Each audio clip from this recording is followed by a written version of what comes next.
Hello and welcome to another episode of This, That, and the Other. Today I'm going to be discussing what the helmets of the 1960 AFL football teams looked like that year. The 1960, the AFL had 8 football teams. The whole idea of the AFL came out in 1958 when the son of a Texas oil man, Lamar Hunt, was looking to bring a football team to Texas.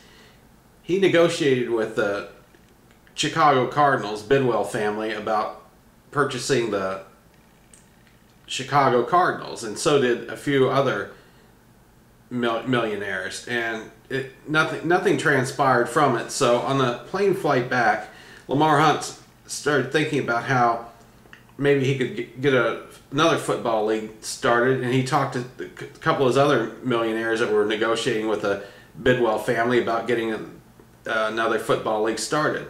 The football league became the American Football League and it began play in 1960.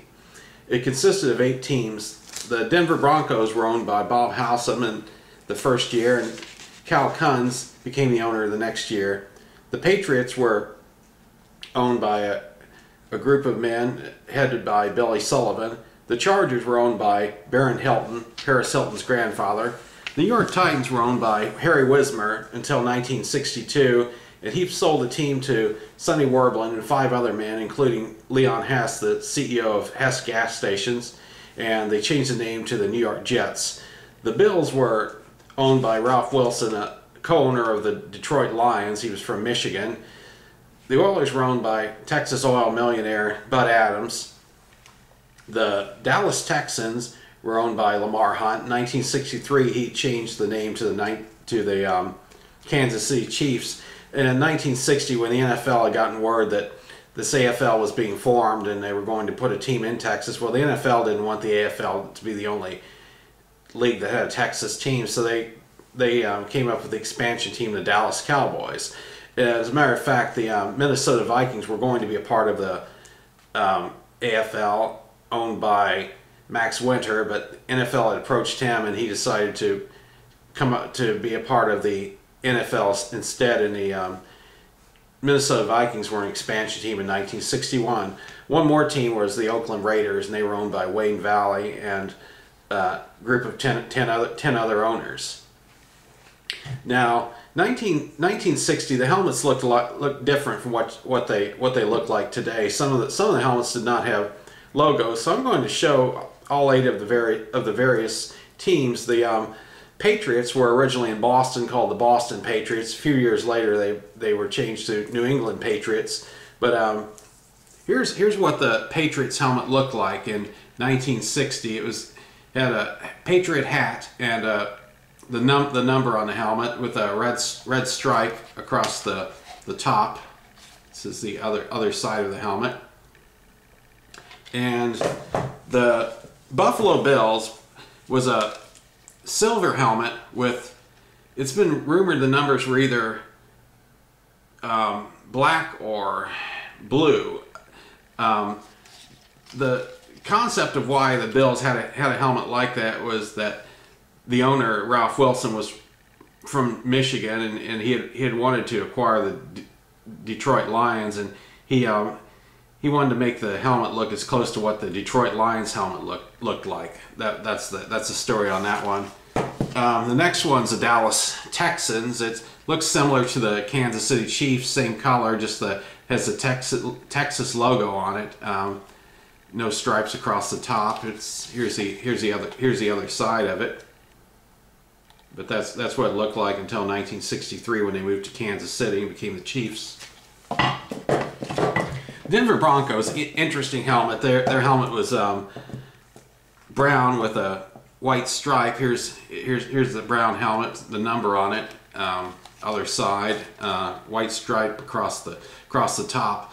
Their uniforms were very interesting too. They had brown jerseys with gold pants, and then they had brown and gold vertical striped socks. Were the most unusual uniforms. I think they had those until 1962 when a new coach took over and he decided to do away with those uniforms. Thought they were ugly. And here's what the Houston Oilers looked like. Since they've been the Oilers, they've always had the oil derrick. The color of the helmet changed a few times. It ended up being white with a red Wild Derek. But here's the 1960 Houston Oilers. Just the other side of it, and across the top, the stripe. They moved to Tennessee in the 1990s and became I believe it was 1995, and they were the Tennessee Oilers for a while, and in 1977 they became the Tennessee Titans, and they changed the logo on that helmet, so that helmet no longer exists. Here's the Los Angeles Chargers. The first year they were called they were located in Los Angeles. The following year, Barron Hilton moved the team to San Diego. Maybe too much, having two teams in the LA market at the time. But this is what the Chargers helmet looked like. It had a blue bolt of lightning with the number, backside, other side, across the top, and the front. That was the Los Angeles Chargers.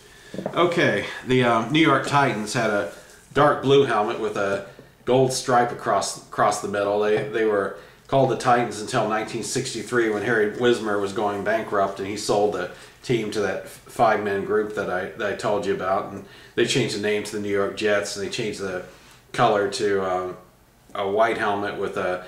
First year they had a green jet plane on it with the word Jets on it, and then they came up with that football with the word Jets, white helmet with a green football, and for years later they came up with a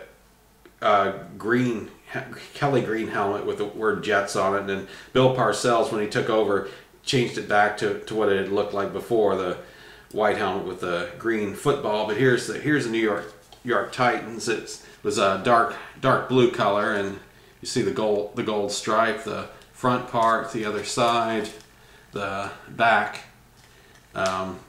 Okay, and the last one I'm going to show you is the Oakland Raiders. Their original helmet was black with a white stripe across the middle.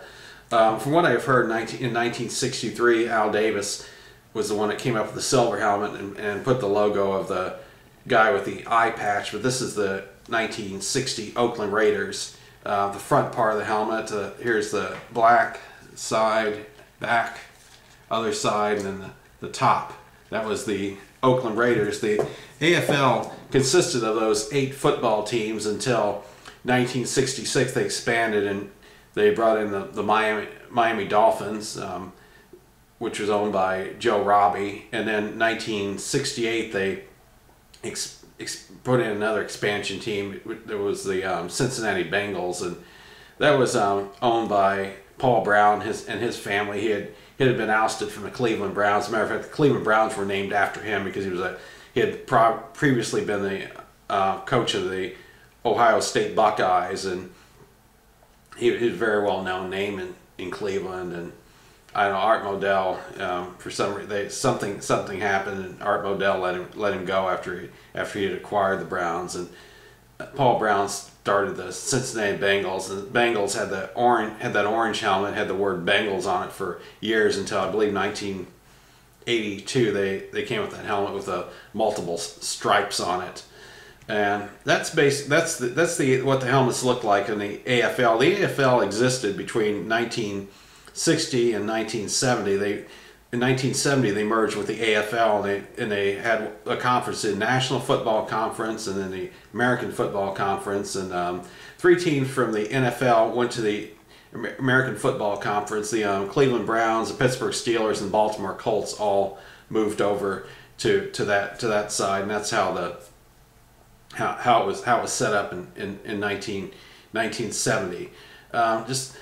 That's all I have for now. Thank you for watching.